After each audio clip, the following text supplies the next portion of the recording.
شرمیلی نگاہوں کے ساتھ نگاہیں نیچی کیے ہوئے وہ راستہ چلا کرتے ہیں، نہ داہنی طرف دیکھتے نہ بائیں طرف دیکھتے، پریشان نظری کو شکار نہیں ہوتے ہیں، بلکہ شرمیلی نگاہوں کے ساتھ اپنی نگاہ جھکا کر کے وہ آہستہ آہستہ روئے زمین پر چلا کرتے ہیں۔ آپ حضرات نے صوفی صاحب کو دیکھا ہوگا کہ کس طریقے سے وہ چلا کرتے۔ یقیناً حضرت صوفی صاحب علیہ رحمہ کا چلنا پھرنا آپ لوگوں نے دیکھا ہوگا کہ حضرت صوفی صاحب علیہ رحمہ جب چلتے تھے تو کس طرح سے چلتے تھے، نگاہیں نیچی کی ہوئے، شرمیلی نگاہ کے ساتھ، پوری حیاداری کے ساتھ وہ روئے زمین پر آہستہ آہستہ چلا کرتے تھے۔ اور ہماری جماعت میں نامعلوم کتنے غیر ضروری مسئلے کو لے کر کے آپس میں اختلاف انتشار ایک زمانے سے ہوتا رہا، مگر حضرت صوفی صاحب علیہ رحمہ کی خصوصیت رہی کہ اس قسم کے اختلاف سے اپنے آپ کو ہمیشہ دور۔ علامہ ذہبی رحمت اللہ تعالی علیہ نے میزان الاعتدال میں فرمایا کہ وہ معاصرت یقیناً منافرت کی دلیل ہے، بلکہ امام اہل سنت اعلی حضرت امام محمد رضا خان قدس سرہ نے اس کو نقل بھی فرمایا ہے۔ فتاوی رضویہ میں جگہ جگہ ذکر فرمایا ہے کہ معاصرت منافرت کی دلیل ہے۔ یہی وجہ ہے کہ اگر معاصر کسی شخص کے بارے میں جرح کرتا ہے تو سب سے پہلے یہ دیکھا جائے گا کہ اس کی جرح کہیں معاصرت کی بنیاد پر تو نہیں ہے۔ حضرت صوفی صاحب علیہ رحمہ نے اس طرح سے معاصرت کی بنیاد پر جو منافرت ہوتی ہے، حضرت صوفی صاحب علیہ رحمہ نے ایسی منافرت سے ہمیشہ اپنے آپ کو دور رکھا۔ اور جو تیسرا وصف بیان ہوا، والذین یبیتون لربہم سجدا وقیاما، یعنی رحمان کے وہ بندے اپنے رب کے لیے سجدے اور قیام کی حالت میں رات گزارا کرتے ہیں۔ حضرت صوفی صاحب علیہ رحمہ کی زندگی کا مطالعہ فرمائیں، آپ کے حالات میں یہ چیز لکھی ہوئی ملتی ہے، بلکہ آپ لوگوں کو یہ بات معلوم بھی ہے، یعنی مشاہدہ بھی آپ لوگوں نے کیا ہوگا کہ حضرت صوفی صاحب علیہ رحمہ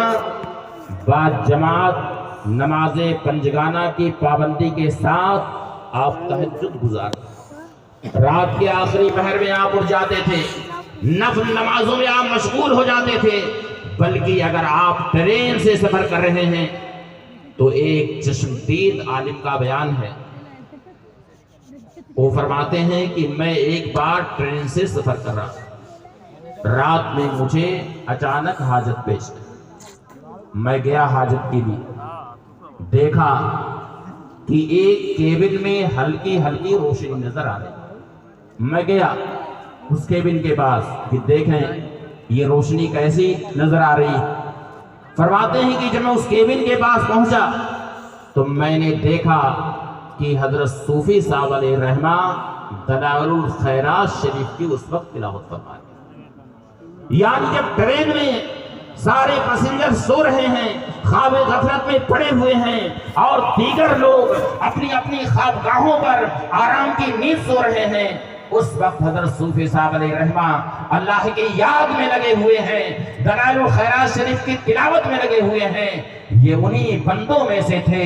جن کا ذکر قرآن کریم میں اس طرح سے ہوا، اللہ تعالیٰ نے ارشاد فرمایا یدعون ربهم بالغداۃ والعشی، اللہ کے وہ بندے ایسے ہوتے ہیں کہ صبح و شام اپنے رب کو پکارتے ہیں، اللہ کے ذکر سے وہ رطب اللسان رہتے ہیں، وہ اللہ کی یاد میں مشغول ہوتے ہیں۔ تو حضرت صوفی صاحب علیہ رحمہ تہجد کے پابند تھے، اور ساتھ ہی ساتھ رات کے آخری پہر میں اللہ کی یاد میں مشغول رہتے۔ یہ حضرت صوفی صاحب علیہ رحمہ کی حیات۔ اور حضرت صوفی صاحب علیہ رحمہ نے جو پوری زندگی درس و تدریس کی خدمت انجام دی، اور ان میں زیادہ تر حصہ آپ نے جو گزارا ہے وہ حدیث شریف کے درس میں گزارا ہے۔ بخاری شریف کا درس حضرت صوفی صاحب علیہ رحمہ، میں سمجھتا ہوں کہ ایک جلد سے زیادہ یعنی 40 سال سے زیادہ مسلسل حضرت صوفی صاحب علیہ رحمہ نے بخاری شریف کا درس دیا، میں جہاں تک سمجھتا ہوں۔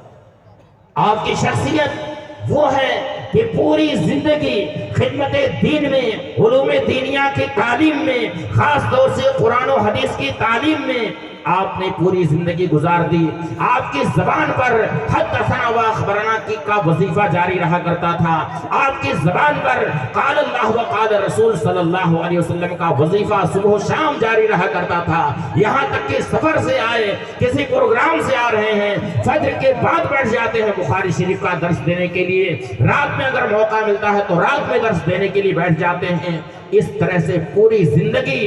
آپ نے حدیث شریف کے درس میں گزار دی ہے، اور پوری زندگی جو حدیث شریف کے درس میں آپ نے گزاری، اللہ کی رحمت سے امید ہی ہے کہ اللہ رب العزت نے اس کا بہتر صلہ آپ کو عطا فرمایا۔ ایک بہت بڑے محدث ہیں حضرت یزید ابن ہارون رضی اللہ تعالی، یزید ابن ہارون رضی اللہ تعالی عنہ، یہ امام بخاری کے استاذ کے استاذ، یہ سیدنا امام احمد بن حنبل کے استاذ،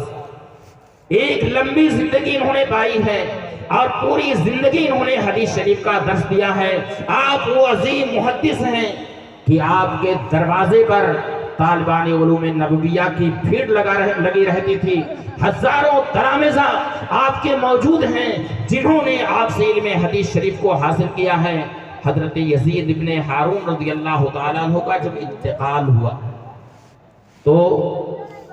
بعض صالحین نے انہیں خواب میں دیکھا، اور ایک بات میں اور عرض کرتا چلا، حضرت محدث مکی ملا علی قاری رحمۃ اللہ تعالی علیہ نے مرقات المفاتیح میں یہ تحریر فرمایا ہے کہ خواب میں اگر کوئی مردہ نظر آتا ہے تو وہ خواب سچا ہوتا ہے، مردے سے جو بات ہوتی ہے وہ بھی صداقت پر مبنی ہوتی ہے۔ وجہ اس کی یہ بیان فرمائی ہے کہ اللہ تعالیٰ نے عالم اجسام اور عالم ارواح کے درمیان ایک عالم اور پیدا فرمایا جسے عالم مثال کہتے ہیں۔ جب آدمی سو جاتا ہے تو سونے کے وقت اس کی روح اسی عالم میں جا کر کے سیر کرتی ہے، اور ادھر مردے کی بھی روح اسی عالم میں اجسام مثالیہ کی شکل میں آ کر کے سیر کیا کرتی ہے۔ اس طرح اسی عالم میں دونوں کی ملاقات ہوتی ہے۔ اس لیے فرمایا کہ اگر خواب میں کوئی مردہ نظر آتا ہے تو خواب عموماً سچا ہوا کرتا ہے۔ حضرت یزید ابن ہارون رضی اللہ تعالیٰ عنہ کا جب انتقال ہوا تو کسی نیک آدمی نے آپ کو خواب میں دیکھا تو پوچھا کہ ما فعل اللہ بکا، یزید ابن ہارون آپ کا انتقال ہو چکا، آپ یہ بتائیے کہ اللہ تعالیٰ نے آپ کے ساتھ کیا معاملہ کیا، یہ بتائیں کہ کیا آپ کے بھی قبر میں منکر نکیر تشریف لائے تھے؟ کیا آپ سے بھی 3 سوالات ہوئے؟ من ربک وما دینک وما کنت تقول فی ھذا الرجل، یہ تینوں سوال آپ سے بھی ہوئے تھے؟ قبر میں یہ 3 سوالات ہوتے ہیں، یہ جانتے ہیں نا آپ لوگ؟